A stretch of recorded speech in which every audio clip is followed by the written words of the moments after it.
조금 전에 박 대통령각하께서 서거하셨습니다. 안녕하세요, 멘타총국입니다. 오늘 말씀드릴 작품은 1979년 12.12 군사반란과 4월의 봄 다큐멘터리를 배경으로 만들어진 실화 바탕 영화이자 오랜만에 돌아온 김성수 감독님을 비롯해 화려한 출연진으로 이목을 사로잡은 영화 4월의 봄 리뷰입니다. 열차가 앞만 보고 달리는데 여기 뛰어내릴 사람 있습니까? 너희가 지금 서울로 진입하면 그 즉시 전쟁이야. 영화 4월의 봄은 1979년 12월 12일 군사반란 사건이 어떻게 벌어질 수 있었고 어떠한 상황으로 진행되었는가를 역사 영화라는 타이틀에 맞게 사실적으로 묘사하면서도 오락적인 긴장감마저 확실하게 담아낸 영화였습니다. 그래서 오늘 말씀드릴 내용은 이 영화가 역사를 담아낸 방식과 이를 어떻게 연출하였는지를 바탕으로 많은 사람들이 관람해 주었으면 하는 바람을 이야기해 보도록 하겠습니다. 그리고 솔직히 진짜 특별한 케이스가 아니라면 이 영화의 결말을 모르고 보는 사람은 당연히 없을 것이라 생각하기 때문에 설명을 위해 진짜 약간의 스포가 좀 들어갈 수 있으니 이 점은 미리 알아주셨으면 좋겠습니다. 자, 그럼 리뷰 제대로 시작해보죠. 먼저 개인적인 감상은 어땠는가에 대해 이야기해보고 본격적인 분석에 들어가 보겠습니다. 작중 초반부는 앞으로 진압군과 반란군의 대립구도가 될 양측의 입장들을 빠르게 훑어주고 바로 12월 12일을 배경으로 속도감 있게 이야기를 전개하는데 이때 마치 가이드를 해주듯 확실하게 표현하는 대사들과 친절하게 이목을 집중시키는 카메라 구도 등등 내용을 이해하는 데 어려운 부분이 거의 없다 보니 명예훼손 같은 문제를 방지하기 위해 인물들의 이름이 약간 변형되어 있다는 점만 제외하면 역사 영화치고는 생각보다 적은 진입장벽을 느낄 수 있었습니다. 이러한 진행은 후반으로 갈수록 쉴 틈 없이 전세를 뒤집는 전략 싸움으로 이어져 몰입도를 한껏 증폭시켜주기에 사실상 오락영화로 보더라도 손색 없는 짜임새를 갖추고 있었죠. 하지만 결국 이 사건의 결말은 배드 엔딩으로 정해져 있으며 이미 벌어지는 일이라는 사실에 상당히 고통스러운 감정도 있었습니다. 진압군 측의 등장인물들이 처절하게 희망을 찾을수록 오히려 관객들은 현실을 직시하게 되는 포인트로 작용하여 어느 순간부터는 저도 모르게 허탈하면서 관람하고 있던 제 심정이 아직도 기억이 납니다. 결국 영화가 끝나고 크레딧이 올라가면서 들었던 생각은 정말 잘 만들었지만 그래서 기분이 안 좋았다는 것이었습니다. 때문에 저는 무고하게 희생된 인물들을 보고 슬픈 감정들을 느끼기도 했지만 어떻게 이런 전략에 서울이 뚫릴 수 있는가에 대한 분노와 과거가 반복되지 않으려면 항상 상기하고 있어야겠다는 막연한 불안감이 더 크게 느껴졌습니다. 그래서 영화에 대한 저의 총평은 보고 나면 기분이 많이 안 좋아진다는 그런 단점이 있었지만 그건 나름대로 매우 훌륭한 작품이었습니다. 그럼 개인적인 이야기는 이쯤 하고 내적인 이야기를 한번 해보도록 하죠. 영화에선 그리 크게 강조되진 않았지만 가장 흥미로웠던 부분은 주요 핵심 인물인 전두광과 이태신이 어떻게 대조되고 있는 거였습니다. 각자 나름대로의 신념을 바탕으로 행동한다는 점과 양쪽 다 무능하다는 생각이 들 정도의 인물들밖에 없다는 부분에서 공통점이 있었는데 주변 인물들이 어떤 모습과 행동을 보여줬건 두 핵심 인물이 서로의 신념을 두고 전략 싸움을 하고 있기에 그 사이에서 갈팡질팡하고 있는 주변 인물들의 모습은 그저 한마음으로 합쳐져야 하는 지원 세력 정도에 지나지 않았습니다. 오히려 너무나 명확한 신념을 가지고 있는 이들을 의심하는 것이 전부였죠. 이태신의 경우에는 김준엽이라는 인물이 있었지만 상사들의 무능함 앞에서 손을 쓸 수가 없었다는 게 약간의 차이점이었다고 봤습니다. 여기까지가 전두광과 이태신의 공통점이었다고 하면 이 두 인물의 차이점은 바로 이 무능한 아군들을 두고 어떻게 전략을 펼쳐나가느냐였습니다.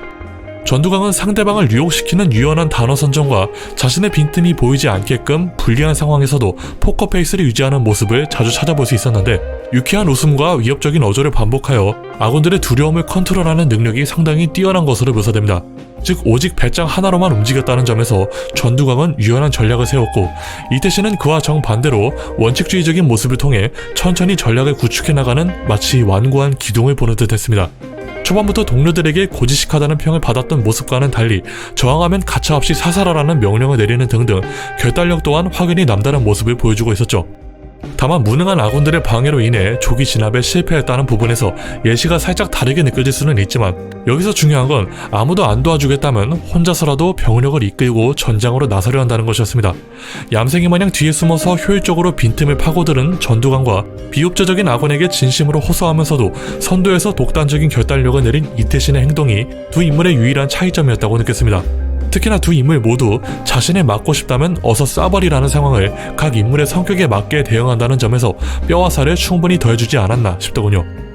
이처럼 서울의 봄은 각 인물들의 대비되는 모습을 바라보는 재미도 있었지만 그 외에도 김성수 감독님의 이전 작품인 아수라에서 보여주었던 사실적이면서도 칙칙한 색감에 활용하는 방식이 매우 흥미로웠는데요. 사실 대부분의 배경이 밤인 점도 있었고 본부 내부의 모습들을 보여주는 것이 대부분이라 여전히 답답하고 칙칙한 분위기를 연속해서 보여주고 있긴 하나 의외로 각 인물들이 가지고 있는 배경의 색감은 상당히 뚜렷했다고 봤습니다. 우선 진압군 측의 본부에서는 아무래도 군부대이다 보니 녹색, 파랑색 같은 푸른 계열의 색감을 사용하는데 사실적인 연출을 우선시하려는 부분에서 가장 칙칙한 색감일 뿐더러 서로가 커뮤니케이션이 제대로 되지 않는 상황을 보여줌으로써 답답한 느낌을 표현하기에 제격이었습니다. 그와는 반대로 반란군 측 전두광이 있는 곳은 상대적으로 따뜻함이 느껴지는 갈색, 즉 붉은 계열의 색감을 사용하여 상대적으로 선동질에 동요되어 으쌰으쌰 하려는 분위기를 묘사하기에 제격이었습니다. 다만 이 붉은 계열의 색감은 다른 장소에서도 찾아볼 수 있었는데 그것은 바로 육군 참모총장 정상호와 육군 특수전사령관 공수역이 위치한 장소였습니다. 그 누구보다 나라를 위해 힘쓰려 하며 적에게 끝까지 항복하지 않는 투철한 군인 정신을 묘사함으로써 온화한 색감은 정의를 상징한다고 볼 수도 있었습니다. 그럼 전두광도 같은 계열의 색감인데 이것도 정의로 볼 수 있느냐고 하실 수 있는데 전두광은 붉은 색감만 가지고 있었던 것이 아닙니다. 언제든지 키고 끌 수 있는 어둠 또한 작중에서 주기적으로 드러내고 있죠. 전두광이 작전 회의를 할 때 의도적으로 전등을 꺼버린다거나 유일하게 전두광의 속내를 자세하게 드러내는 화장실에서는 전두광을 비추는 불빛 하나를 제외하고는 모든 전등이 꺼진 상태를 확실하게 강조하는 등등 그가 언제든지 불을 켜고 끌 수 있음을 암시하는 장치로 보이기도 했습니다. 여기서 좀 더 과하게 들어가 보자면 최한규 대통령이 위치했던 장소는 작중 거의 유일하게 흰색을 띠고 있었는데 이는 때가 타지 않은 깨끗한 인물임을 각인시켜주기에 충분한 색감이었죠. 하지만 전두광이 하나회 핵심 인물들을 이끌고 재갈을 받기 위해 대통령실에 찾아가 밝은 색의 배경들을 어둠으로 덮어버리는 연출이 상당히 비중 있게 그려져 이 또한 여러 색감을 흉내낼 수 있는 전두광임에도 새하얀색 앞에서는 더러운 때에 지나지 않다는 것을 보여주려는 의도가 아니었나 싶기도 했습니다. 마지막으로 이태신은 본부와 마찬가지로 칙칙한 느낌을 주는 푸른 색감에서의 모습이 자주 묘사되었지만 마치 그 자리가 매우 답답하다는 듯 직접 바깥으로 향하는 모습을 통해 어두운 밤에서의 색감이라는 차이점을 만들어냅니다. 언제든지 전등을 건드릴 수 있는 전두광과는 달리 오직 달빛만이 전부인 바깥에서의 이태신이었지만 자신이 직접 컨트롤할 수 없는 전등, 차량 같은 빛들을 한데 모아 이태신을 스포트라이트 해주는 색감으로 차별을 준 것이 상당히 인상적이었습니다. 마치 진흙 속의 진주를 보는 듯한 느낌이었다고나 할까요? 여하튼 이렇게 별거 아닌 듯 보이는 색감들도 어떻게 강조했느냐를 분석해보는 맛이 나름 쏠쏠했습니다. 다만 어디까지나 이 색감에 대한 분석은 개인적인 생각으로 받아들여 주셨으면 좋겠습니다. 역사 영화를 이렇게 재밌게 본 것도 너무 오랜만이고 훌륭한 감독과 배우들 그리고 제작진이 조화를 이루어 모든 면에서 훌륭한 작품성을 선보인 한국 영화인 점도 상당히 오랜만인지라 저에게는 더욱 애정이 가는 작품이었습니다. 역사가 반복되지 않기 위해서 라는 교훈적인 의미를 제쳐두더라도 오랑경으로 봐도 훌륭한 짜임새를 선보인 영화인 만큼 좋은 성적을 거두었으면 하는 바람을 남기며 리뷰는 이것으로 마치도록 하겠습니다. 리뷰가 마음에 드셨거나 도움이 되셨다면 구독과 좋아요, 알람 설정, 댓글 부탁드리며 저는 이만 물러가겠습니다. 바이바이.